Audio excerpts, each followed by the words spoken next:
Saudara-saudara yang kasih dalam Tuhan, kalau kita sudah menyanyi, ya, hati yang gembira adalah obat. Jadi benar-benar kalau hatinya gembira itu jadi obat. Tapi nyanyinya hati yang gembira malah hati yang gembira. Mana ada orang gembira kok nyanyinya kayak gitu? Betul enggak? Nyanyi gembira iya, loncat-loncat kayak Daud loncat-loncat. Daud membawa tabut Allah kembali ke Yerusalem, dia loncat-loncat sampai istrinya anak Saul mengatakan, Daud Raja Israel, dia meloncat seperti anak kecil, tetapi tidak mempermalukan dirinya. Dan karena perkataan daripada istri Daud itu anak Saul, maka anak Saul tidak mempunyai anak sepanjang masa. Karena Tuhan marah. Ini loh saudara. Kita kalau memuji Tuhan, jangan memperhitungkan keadaan. Tetapi apa yang keluar dari hati itu yang penting saudara. Jadi kita memuji Tuhan, hati yang gembira adalah obat. Itu harus benar-benar keluar. Dan karena itu, saudara nanti mendapatkan kesembuhan yang total. Allah kita adalah Allah yang luar biasa. Kalau firman Tuhan tadi sudah digambarkan, disaksikan oleh Pak Agung bahwa Yesus mengapa dikatakan mawar saron? Karena mempunyai keistimewaan yang luar biasa. Kembang mawar di Indonesia kalau sudah dikeringkan malah mereteli, betul enggak? Loh, mawar itu kalau kita petik, kalau simpan meretelin atau malah kering? Mereteli. Untuk Indonesia itu mereteli. Apakah orang Kristen kita di sini itu kalau sudah lama sedikit mereteli, betul enggak? Loh, betul enggak? Kenyataannya begitu enggak? Nah, ini jujur ini ya. Ini kenyataan saudara. Tapi Yesus sudah dikatakan dia bunga mawar saron. Dan dia baunya luar biasa. Saya sendiri pada waktu kebangunan rohani di Bandung. Dan setelah itu di dalam persekutuan, kita menyembah dia, Tuhan hadir. Anak saya yang kedua dia melihat, dia mengatakan, Pak, Tuhan hadir. Saya merasakan betul di atas, persis di atas saya. Lalu baunya semerbak. Tidak seperti bunga mawar di sini. Dan pada waktu hamba Tuhan Dos itu mengatakan, saya pelayanan berapa puluh tahun hanya mengalami 3 kali. 1 di Kanada, 1 di mana, lalu 1 di Indonesia, di Bandung. Dia mengatakan, luar biasa. Dan memang baunya luar biasa. Lain. Wanginya itu tidak belenek. Wanginya itu luar biasa. Wah, harum dan halus sekali. Dan masuk membawa sejahtera di dalam hati dan kepikiran kita. Maka kita bersama-sama membuka firman Tuhan. Di dalam Roma pasal yang ke-8. Mulai ayat yang ke-31. Pada hari ini sebetulnya saya tidak tahu saudara. Saya selama di Surabaya melayani dari hari pertama juga saya anggap persekutuan biasa. Dan di sini ya saya anggap persekutuan biasa. Tidak kebangunan. Orang Kristen kok diminta bangun saja itu apa ketiduran terus. Loh, betul enggak? Kalau saudara dikatakan hari ini ada kebangunan rohani, saudara berarti tidur dah. Mau dibangunkan rohaninya lagi dah. Saya tidak mau, saya bilang. Sebabnya memang saya ya tidak dikasih tahu kalau ini kebangunan rohani. Kalau dikasih tahu ya saya bilang, tidak.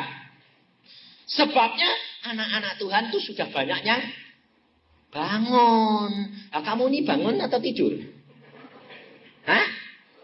Bangun. Lah kok perlu dibangunkan lagi buat apa?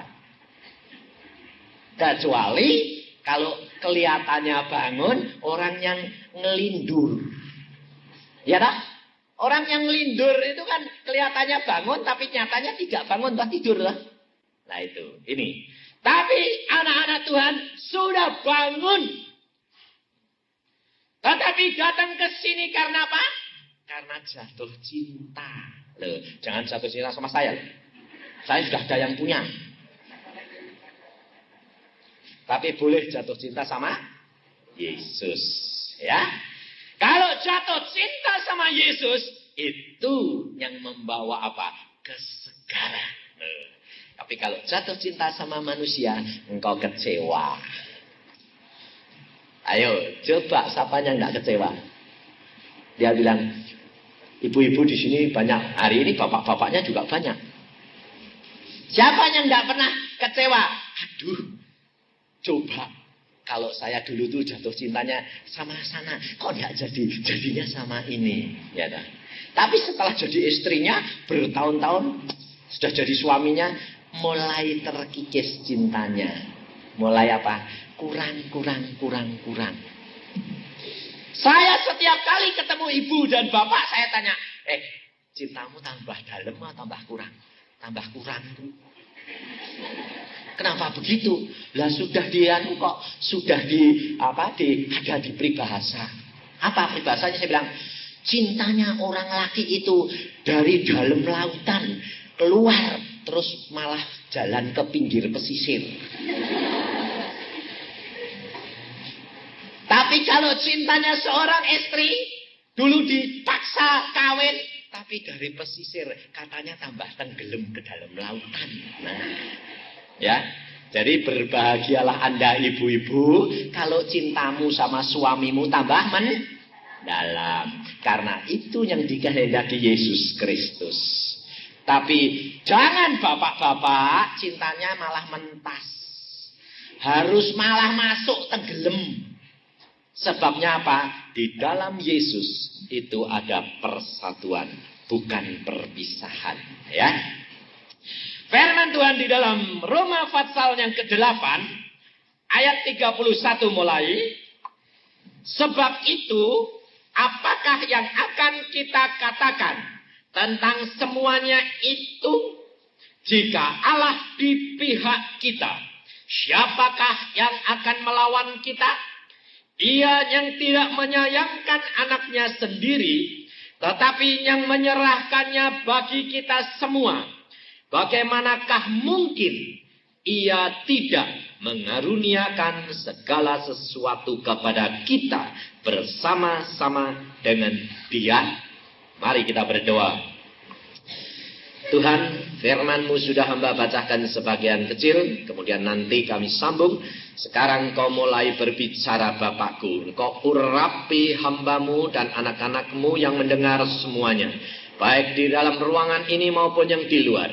Tuhan, hamba teringat Engkau pada zaman itu mengajar di bukit, di udara terbuka. Mereka pun di sana sebagian ini. Dan hamba-Mu percaya jamahan-Mu sampai kemanapun mereka berada.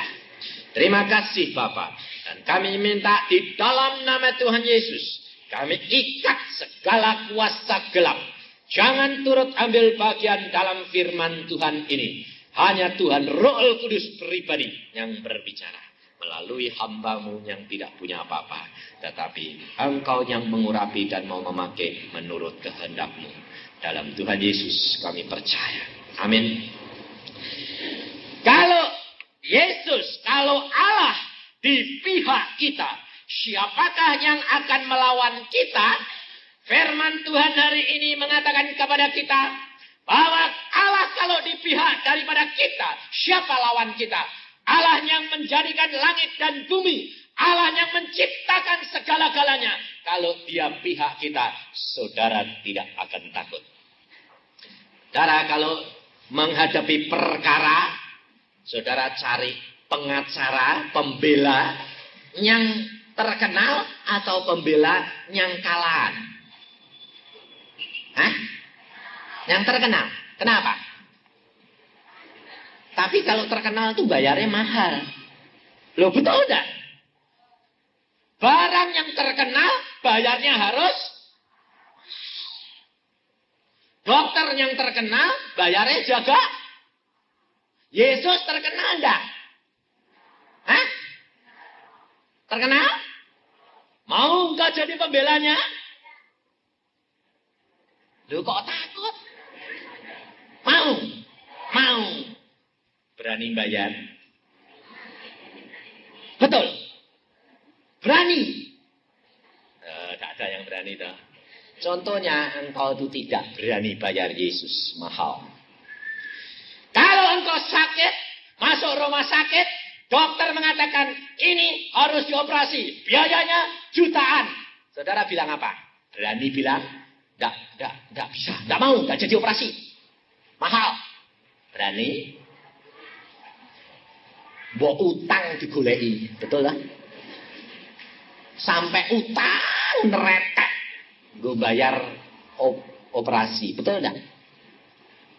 Tapi kalau dengan Yesus untuk membayar mahal. Kalau mau ke gereja tukar uang kecil. Ya tak? Tukar uang kecil. Lalu ditanya, buat apa Neng? Oh, buat kolektor. Bayangin saudara. Ini di sini lumayan. Tukar dulu lalu masuk. Ya toh? Masuk dicemplungke. Lentengan nyemplung ini tangannya mlebu bleng. Supaya apa? Jangan tetangganya itu dengar kelinting. Gede malah diketokake.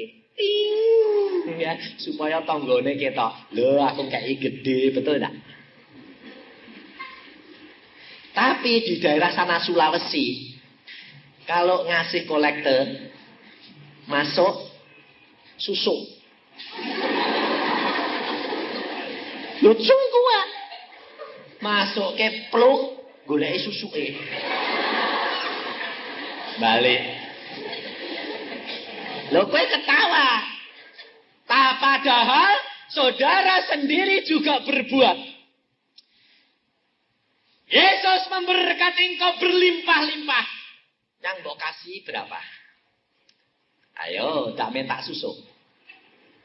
Jangan enak-enak loh. Ya.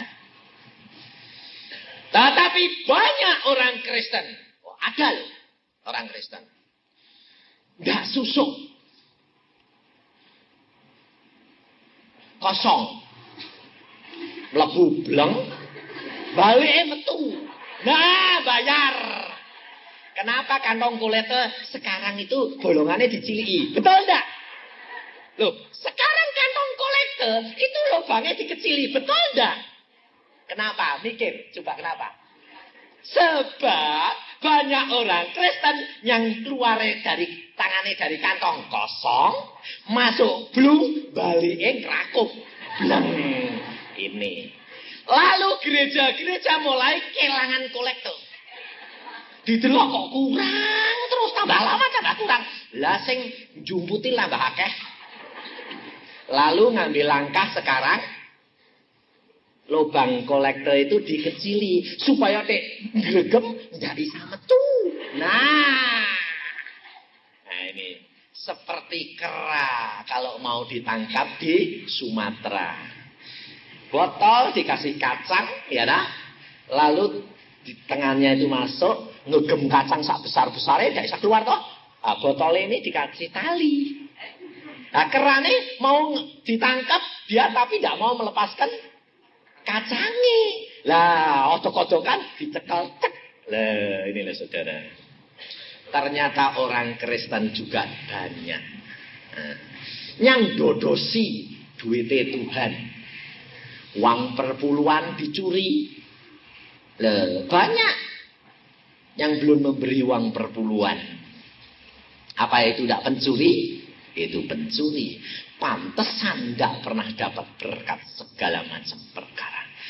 Kalau sudah sakit, berani bayar. Berapa saja bayar. Operasi bayar. Dokter bayar. Kalau sudah bangkrut, barusan cari Tuhan. Ini kenyataan. Sebabnya apa? Sudah habis-habisan. Lalu tidak punya apa-apa lagi. Lalu bilang, Tuhan, tolong saya, Tuhan. Lalu Tuhan mengatakan, aku sudah tolong kamu banyak karunia. Uang banyak, usaha berhasil, karier naik. Tuhan mengatakan begitu. Tapi saudara bilang apa? Loh itu lain. Sekarang ini loh, sakitku ini loh Tuhan. Loh sakit itu akibat, saudara. Sakit itu akibat daripada apa yang telah kamu berbuat. Karena apa? Karena Allah tidak pernah memberikan penyakit. Banyak orang Kristen mengatakan apa? Kalau sudah sakit dia mengatakan apa? Ya sudah terima saja. Wong memang dikehendaki Tuhan saya sakit. Ya amin ya kamu sakit terus. Saya bilang. Allah tidak pernah memberikan sakit. Apabila anaknya itu melekat dan percaya kepada dia. Karena Allah merupakan benteng hidupnya. Dan segala sakit penyakit tidak dapat menjamah dia. Ini firman Tuhan di dalam Mazmur. Biarpun sakit penyakit menular merajalela. Penyakit sampar merajalela. Orang yang mati bergelimpangan 1000 di tangan di kananmu. 1000 di kirimu. Tapi tidak akan menjamah engkau. Ini firman Tuhan, saudara. Maka Allah mengatakan di sini. Jika Allah ada di pihak kita. Siapakah yang akan melawan kita? Tidak ada. Semuanya dikalahkan. Iblis pun dikalahkan. Karena Allah di pihak kita. Dan yang membela kita. Biasanya seorang yang membutuhkan pembelaan. Ada konsultasi enggak? Ada jawab-menjawab enggak? Ada tanya-tanya enggak? Ada. Saudara berani mengatakan bahwa Allah itu pembelamu? Engkau sudah pernah konsultasi dengan Allah? Sudah berdoa satu arah atau dua arah? Kamu kalau berdoa omong-omong sama Tuhan atau cuma ngoceh sendiri? Hah? Loh, kok bingung? Loh kamu kalau doa itu ngomong apa coba?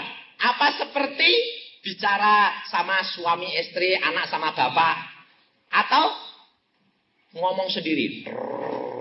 Coba kalau anakmu datang sama kamu, ya, anak saya datang gitu. Dia butuh segala macam. Mau beli buku, mau bayar sekolah, mau tetek bengek buat uang parkir, segala macam. Datang. Papa. Hah? Saya belum. Papa. Terus dia ngomong, "Pak, tak duit. Gue parkir, gue buku, gue ini. Dah. Terus pergi lagi. Dapat duit enggak? Sudah ngomong rekotok. Belum bapaknya jawab, belum bapaknya ngasih duit, sudah pergi. Dapat duit enggak? Apa saudara itu kalau sembahyang enggak gitu? Datang sembahyang ngomong, ya Allah Bapa di dalam kerajaan surga, Tuhan berkati, Tuhan saya mau ini. Setengah jam, amin. Pergi, betul lah. Allah sudah jawab belum? Lah kok sudah pergi? Lalu dapat apa? Ini loh saudara. Kalau berdoa, engkau datang kepada Allah yang terkenal. Raja di atas segala raja. Kalau engkau menghampiri dia, engkau harus menyembah dia. Memuji dia. Yesus berkata kepada perempuan Samaria, di dalam Yohanes pasal yang keempat. Yohanes pasal 4 ayat 23. Tetapi saatnya akan datang dan sudah tiba sekarang bahwa penyembah-penyembah benar akan menyembah Bapa dalam roh dan kebenaran. Sebab Bapa menghendaki penyembah-penyembah demikian. Allah itu roh, barang siapa menyembah dia harus menyembahnya dalam roh dan kebenaran. Lalu anak-anak Tuhan yang sudah berkarunia mengatakan, kamu harus menyembah Allah di dalam roh dan kebenaran. Jadi menyembah di dalam bahasa roh beda. Menyembah Allah dengan roh, dengan menyembah Allah di dalam bahasa roh itu berbeda. Tidak sama. Hal ini kerap kali lalu menyebabkan anak-anak Tuhan yang belum karunia lidah menjadi rendah diri. Merasa apa? Aku belum bisa menyembah di dalam roh. Betul enggak? Lalu banyak yang apa? niru-niru supaya jangan nanti minder. Aku belum punya karunia bahasa roh. Semua diminta, semua menyembah di dalam roh. Harusnya kata-kata itu dirubah. Yang dapat berkarunia bahasa roh, sembahlah Allah dalam bahasa rohmu.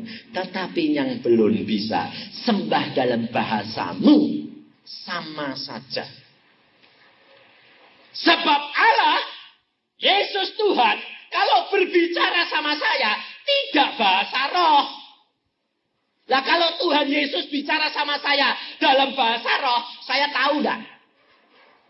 Saya tidak mengerti kalau saya tidak diberikan makna roh.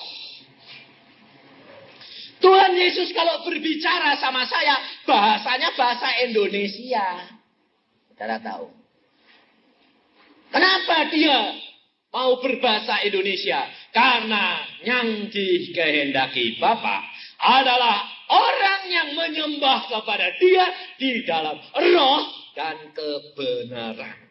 Yesus adalah kebenaran. Jikalau kamu mau menghampiri Allah, harus dibenarkan lebih dahulu. Artinya, engkau bertobat. Akui dosa-dosamu. Dan engkau percaya kepada Yesus, maka engkau dibenarkan.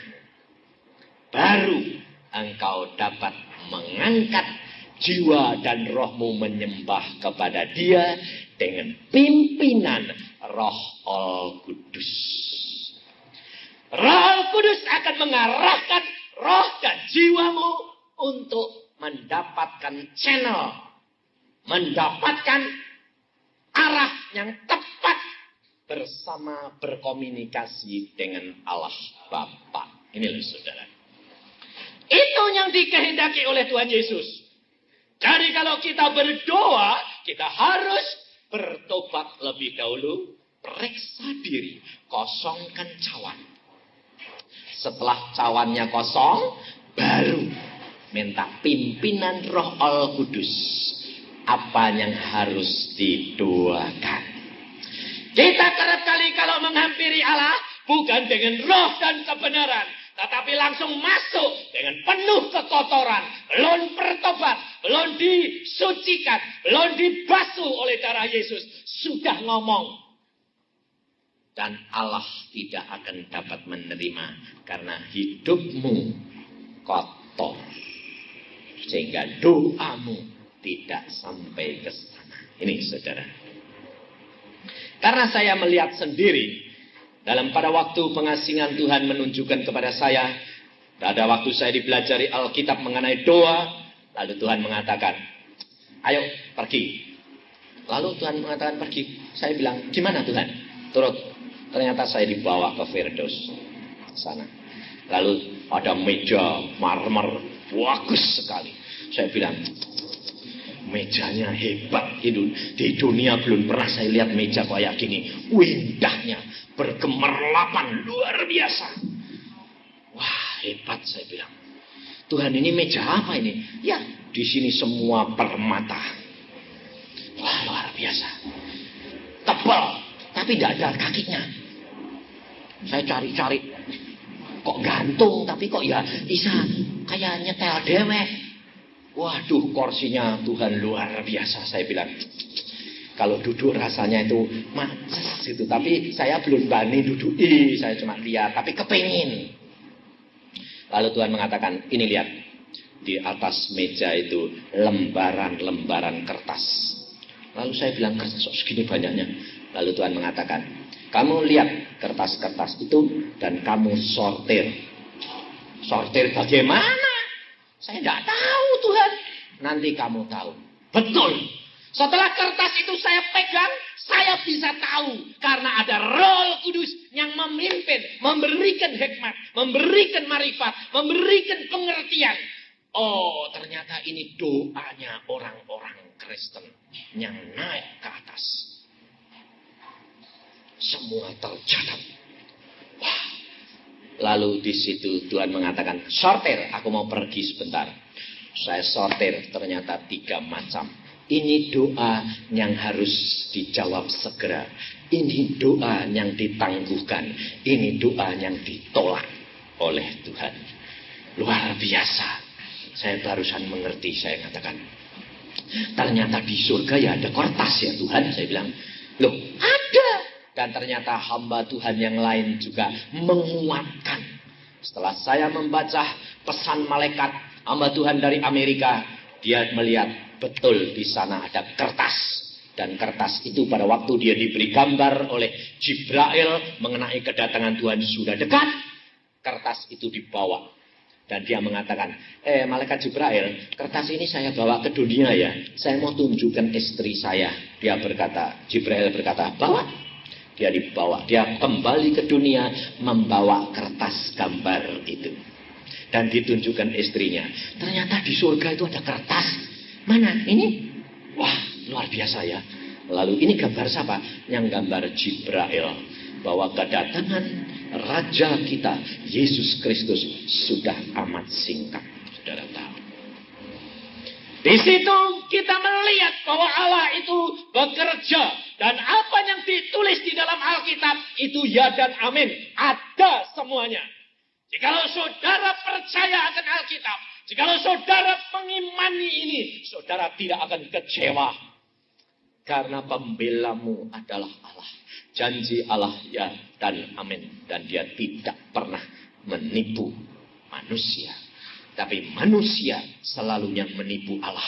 Karena sudah termakan oleh bapak penipu si iblis.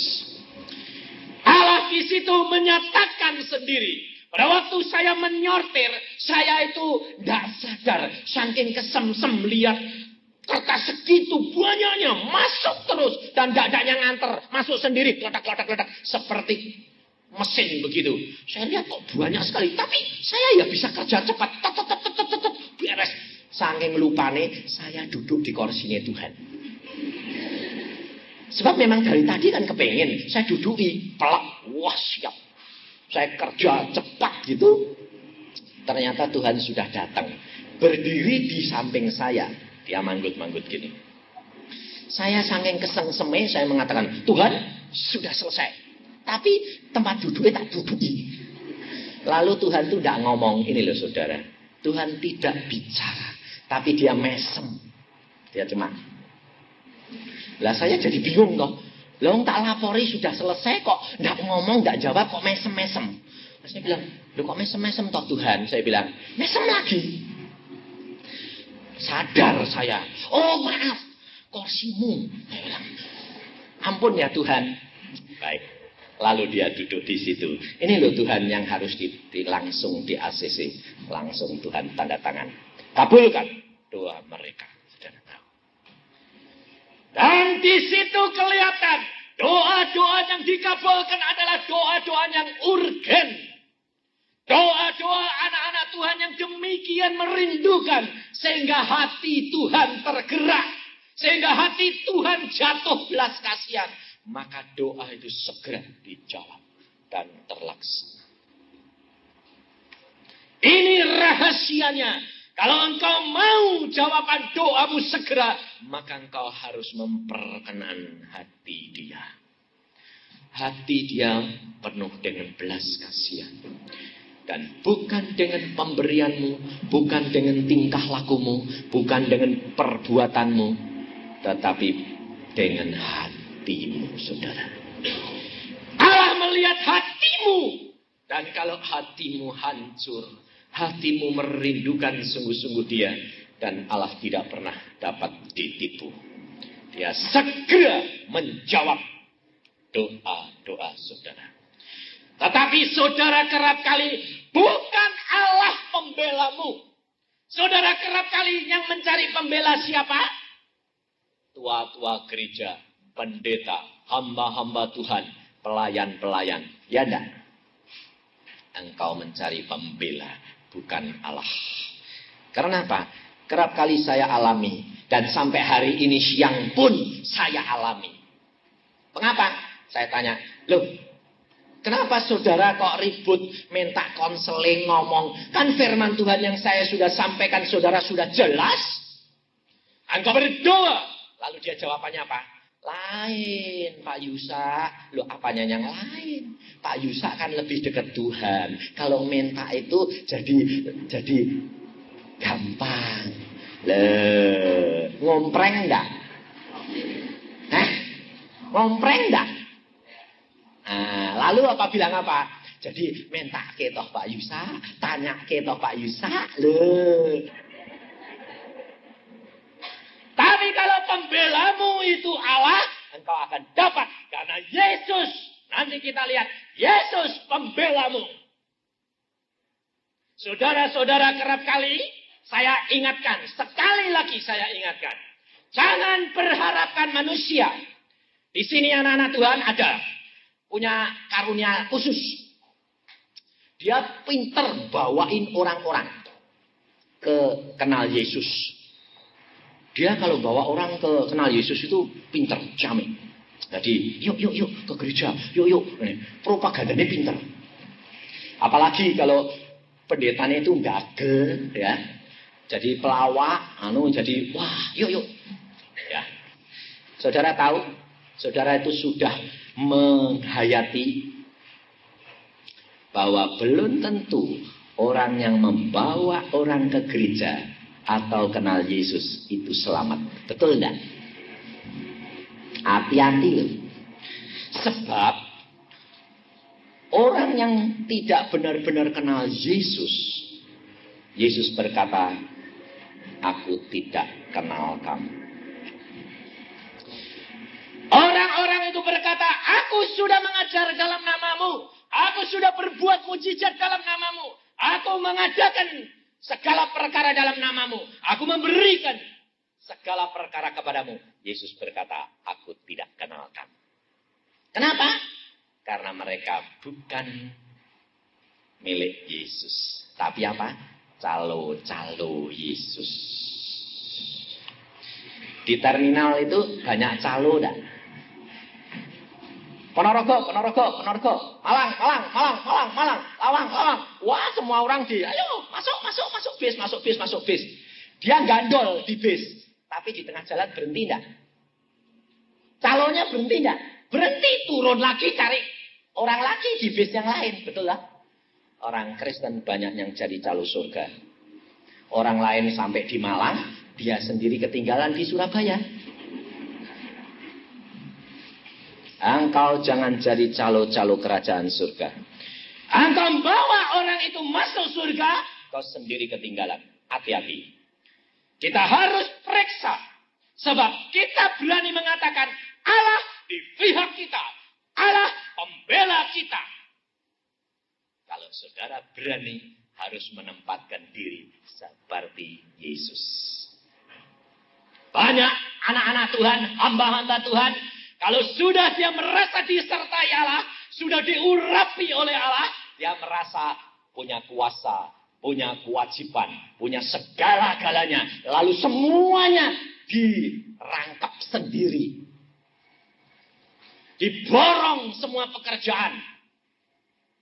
Karena dia merasa dia diurapi. Karena dia merasa disertai Allah di pihaknya. Ingat, Raja Uzia, dia pergi kemana saja disertai Allah. Dia menangkan bangsa-bangsa. Semua memberi upeti kepada dia. Sehingga menjadi kuat, kaya, jaya. Tetapi justru kejayaan dan kekayaan itu menyebabkan dia jatuh.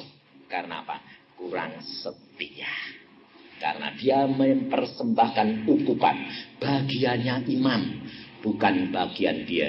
Dia kerjakan. Akhirnya Allah memberikan sakit kusta.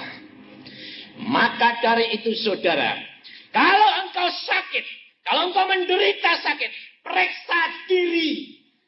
Pasti engkau tidak setia kepada Allah. Karena bukan bagianmu engkau ambil.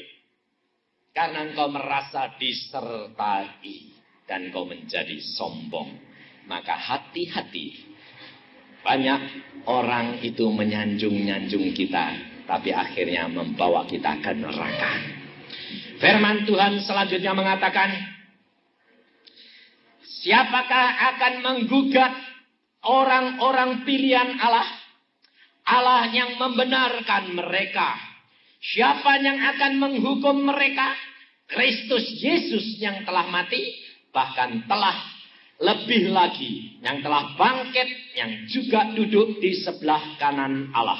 Yang malah, perhatikan, menjadi pembela bagi kita.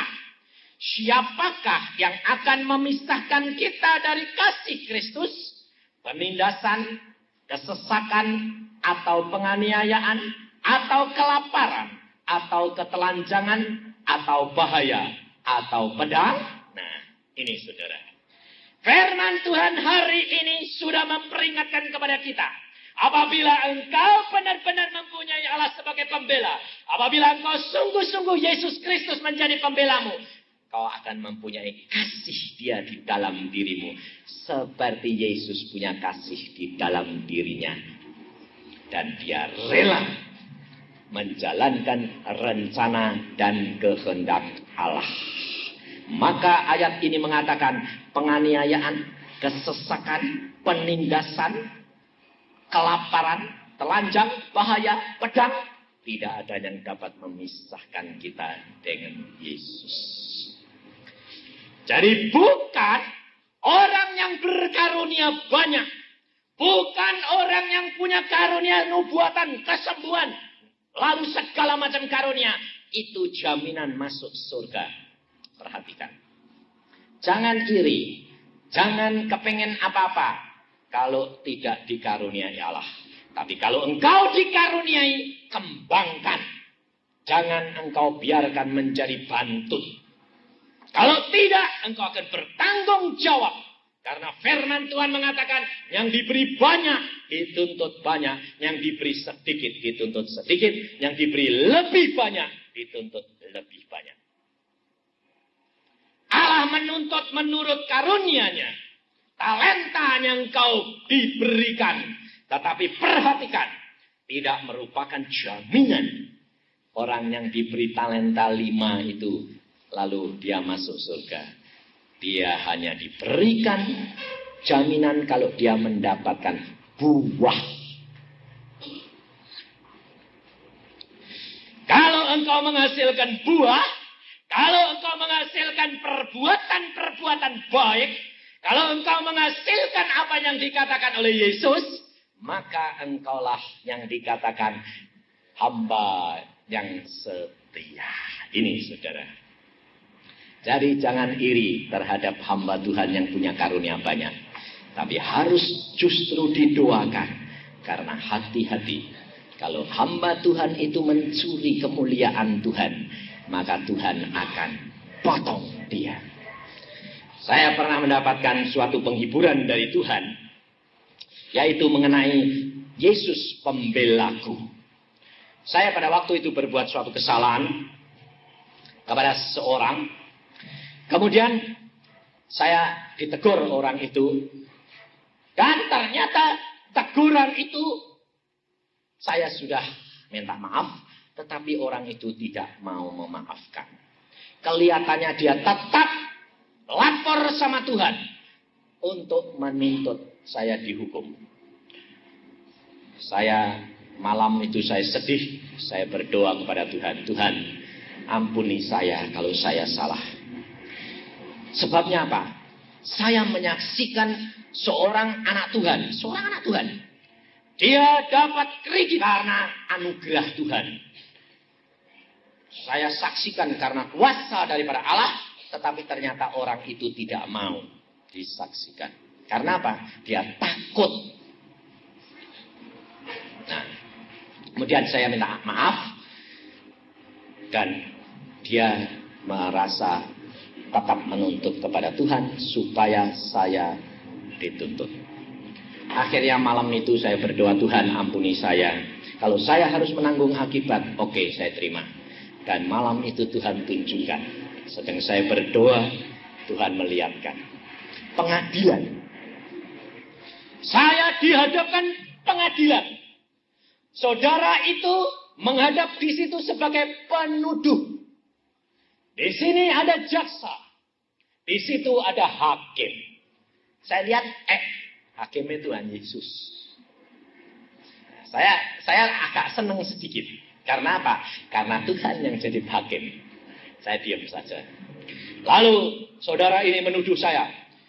Pak Hakim, saya tuntut saudara Yusak ini. Dia mengatakan begini, merugikan saya. Saya diam saja. Saya lihat hakimnya, ya melihatnya itu dengan apa? Dengan minta belas kasihan. Pikir saya, ya sudah, tapi wong hakimnya tuanku dewek kok. Tapi aku melihat dengan mata yang sayu, minta dibelas kasihani. Saudara tahu, hakim itu malah mesem-mesem. Tuhan malah mesem-mesem. Saya bilang, saya ini malah susah kok kowe mesem-mesem si Tuhan. Saya bilang, tapi diterima. Wah, hakim itu bijaksana dan tegas. Dia menuntut. Terus hakim mengatakan, sudah selesai tuntutanmu? Sudah. Kamu minta apa? Supaya saudara Yusak dihukum. Ya. Tuntutan saudara diterima. Lalu saya madeg. Waduh, kena aku hukuman nih. Ya toh? Pikir saya, waduh dihukum aku Ki. Waduh Tuhan, kok enggak sayang sih Tuhan. Tuhan aku sudah minta ampun, kok masih mau hukum. Aku bilang gitu. Sebab apa kata-katanya? Tuntutan saudara diterima. Sekarang saudara silahkan meninggalkan sidang. Wah, orangnya senang. Saya lihat saya gini. Ketawa-ketawa. Dia pergi. Saya yang jadi sedih. Lalu sudah dia pergi, pintu ditutup. Hakimnya berkata, Tuan jaksa, Anda tahu Anda apa yang harus Anda lakukan? Jaksanya itu manggut-manggut malahan. Ya, saya tahu. Saya pikir, waduh, jaksanya nuntut apa ini? Lalu jaksanya bilang apa? Saya tahu yang saya harus lakukan. Hakim tanya lagi, si penuduh belum puas, masih bingung. Katakan apa yang kamu harus lakukan. Jaksanya bilang apa? Ya Pak Hakim, saya tahu peraturan daripada pengadilan ini. Maka tuntutan daripada si pendakwa itu harus diterima. Karena itu keadilan. Tetapi si tertuduh ini karena anak hakim. Jadi saya harus bertindak bijaksana. Tuntutannya itu ditunggu terus sampai daluarsa. Kaget saya. Lalu hakimnya bilang, Yusak, kamu tahu? Terima kasih Tuhan. Engkau mengampuni, tapi engkau adil. Orang yang menuntut tetap engkau terima tuntutannya. Tetapi engkau tahu hambamu sudah minta ampun. Dan dosaku sudah engkau tanggung. Dan engkau undurkan sampai daluarsa. Sehingga tetap tidak kena hukuman. Saudara tahu. Gugur dengan sendirinya segala hukuman kita. Kalau Allah pembela kita, siapa lawan kita? Karena dia hakim di atas segala hakim. Dia berdoa untuk kita. Dia membela kita. Karena kita tahu bahwa dialah yang berkuasa di atas segala-galanya. Saudara, tidak usah khawatir. Saudara, kalau engkau sungguh-sungguh mengasihi Yesus, maka engkau harus berani menanggung akibatnya. Saudara harus bayar harganya mencari seorang pembela yang terkenal. Apa yang harus dibayar? Serahkan hidupmu seluruhnya kepada Dia. Seperti Tuhan Yesus taat. Yesus sedia naik ke atas kayu salib. Yesus sedia diejek. Yesus sedia dicemooh. Yesus sedia dipaku. Yesus sedia dihajar. Yesus sedia ditelanjangi. Padahal Dia yang menolong orang-orang, membangkitkan orang mati, menyembuhkan yang luka. Tetapi Dia rela. Sebab apa? Sebab Dia tunduk kepada Allah Bapa. Dia rela segala perkara karena Dia taat. Yesus berkata, di dalam Yohanes pasal 14 ayat 31. Penguasa dunia ini datang dan ia tidak berkuasa sedikit pun atas diriku. Tetapi supaya dunia tahu bahwa aku mengasihi Bapa dan bahwa aku melakukan segala sesuatu seperti yang diperintahkan Bapa kepadaku. Nah ini loh saudara. Kuasa penguasa tidak berkuasa atas diri Yesus. Tetapi apa yang dunia lihat, Yesus disengsarakan, Yesus dihina, Yesus harus memikul salib, Yesus harus dianiaya. Dunia melihat Yesus tidak punya kuasa. Tapi bukan Yesus tidak punya kuasa. Seolah-olah Yesus di bawah kuasa daripada setan. Dianiaya, dihina, dicemooh. Tapi hal itu dilakukan karena saudara dan saya. Dia menderita karena saudara dan saya. Karena dia taat kepada Bapa. Kalau engkau mengasihi Yesus, kalau engkau menjadikan Yesus pembelamu, kau harus benar-benar rela. Apapun yang terjadi dalam dirimu, di dalam perencanaan Yesus Kristus. Kau ucapkan syukur, jangan takut. Manusia boleh mengecewakan, tapi Yesus tidak akan mengecewakan. Dia pembelamu. Firman Tuhan selanjutnya berkata, oleh karena engkau kami ada dalam bahaya maut sepanjang hari. Kami telah dianggap sebagai domba-domba sembelian. Tetapi dalam semuanya itu kita lebih daripada orang-orang yang menang. Oleh Dia, Yesus yang telah mengasihi kita. Sebab aku yakin bahwa baik maut maupun hidup, baik malaikat-malaikat maupun pemerintah-pemerintah, baik yang ada sekarang maupun yang akan datang, atau kuasa-kuasa, baik yang di atas maupun yang di bawah, ataupun sesuatu makhluk lain, tidak akan dapat memisahkan kita dari kasih Allah yang ada di dalam Kristus Yesus Tuhan kita. Ini loh saudara. Firman Tuhan mengatakan bahwa tiap hari orang-orang percaya ada di dalam apa? Bahaya maut. Jadi jangan enak-enak kalau jadi orang Kristen yang sungguh-sungguh. Setiap hari engkau diincar oleh maut. Karena setan itu benci sama orang Kristen. Jadi kalau engkau tidak waspada, engkau akan ditelan oleh dia. Tapi tidak usah takut dan khawatir. Pak Agung tadi dia menyaksikan apa? Yesus itu bunga mawar saron. Dia dipetik. Dia mati. Dia kering. Menjadi berwarna coklat. Tidak ada artinya karena penuh dengan darah. Karena saudara dan saya. Alkitab ini cerita tentang hal Yesus. Alkitab ini mati. Alkitab ini seluruhnya berpusatkan bunga mawar saron Yesus Kristus. Huruf-huruf Alkitab ini mati seolah-olah kalau dilihat. Tidak ada artinya. Kalau saudara baca Alkitab kerap kali bilang apa? Ngantuk. Tidak ngerti. Sama dengan kalau saudara melihat bunga mawar saron yang sudah kering. Coklat tidak menarik. Saudara. Tetapi perhatikan kesaksian tadi. Apabila bunga mawar saron itu kena masuk ke dalam air, maka warna coklat itu berubah menjadi warna bunga mawar saron yang asli lagi. Menjadi hidup. Firman Tuhan ini kata-kata biasa yang seolah-olah mati. Tetapi apabila disiram dengan air hidup, Roh Al-Kudus, maka Alkitab ini akan huruf-hurufnya ini menjadi hidup. Dan ini menjadikan kesegaran bagi kita. Baunya menyenangkan. Air yang hidup menyegarkan. dan memberikan kehidupan di dalam hidup kami.